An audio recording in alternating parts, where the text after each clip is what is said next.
কোথায় যেন সেদিন পড়লাম, এক কৃষক তার ক্ষেতের পুরো ধান কাটেননি, কিছুটা রেখে দিয়েছেন পাখি খাবে বলে। শুনে ভারী আনন্দ হলো। যে কাজ নিজে করতে পারি না, সেটা অন্য কেউ করলে বেশ আরাম বোধ হয়। পৃথিবীতে কাজের লোকের অভাব নেই, কেউ না কেউ অসমাপ্ত কাজ ঠিক সেরে রাখে। এখন বিকেল শেষ হচ্ছে, মাঠের মধ্যেখানে দাঁড়িয়ে আছি, কেউ নেই, একা। ধান গাছ কেটে স্তূপ করে রেখেছেন কৃষক। পাখি উড়ছে, আশ্চর্য রঙের ফড়িং ঘুরঘুর করছে ধানের চারিদিকে। সূর্য ডুবল বলে সবুজ মাঠের মাঝখানে সোনালি ধান। এরকম সুন্দর প্রান্তর বহুদিন দেখিনি। রোজ এই প্রান্তরের কাছে এলে মানুষ শুদ্ধ হয়। কিছুতেই কেউ খারাপ কাজ করতে পারে না। গোধূলির শস্য ছোঁয়া হাওয়ায় গায়ে তিরতির করে ভালোবাসা।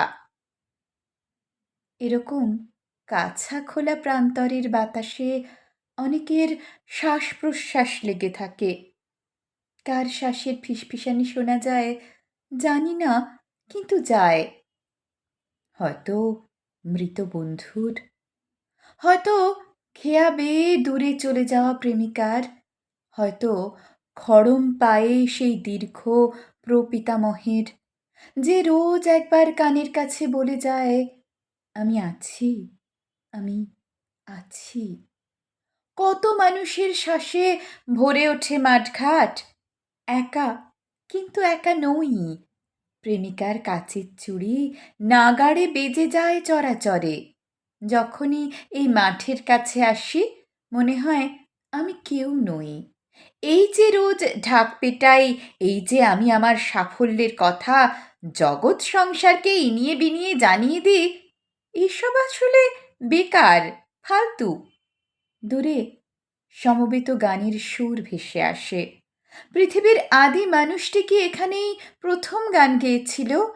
সেই গানের সুরে খেজুরের রসের গন্ধ ছিল, ধানের গন্ধ ছিল, গোধূলির শিরশিরে হাওয়া সব এলোমেলো করে দেয়।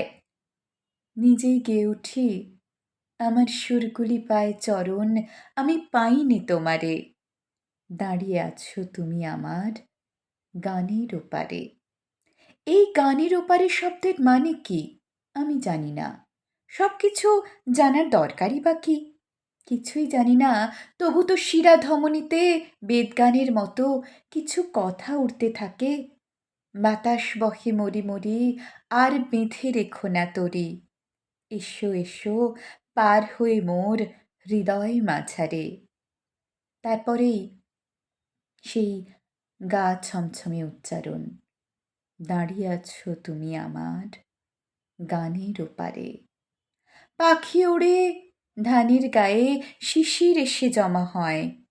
সেই কৃষককে গড় হয়ে প্রণাম করি, যিনি কিছু ধান মাঠে রেখে দিয়েছেন পাখি খাবে বলে। পাখিও তো সব ধান খায় না, কিছু পড়ে থাকে চিরকাল, হয়তো নতুন গাছ হবে বলে, হয়তো নতুন ফিস ফিস আওয়াজ শুনবে বলে। মাটির বুকের ভিতর শব্দ শোনা যায়, ধুকপুক ধুকপুক।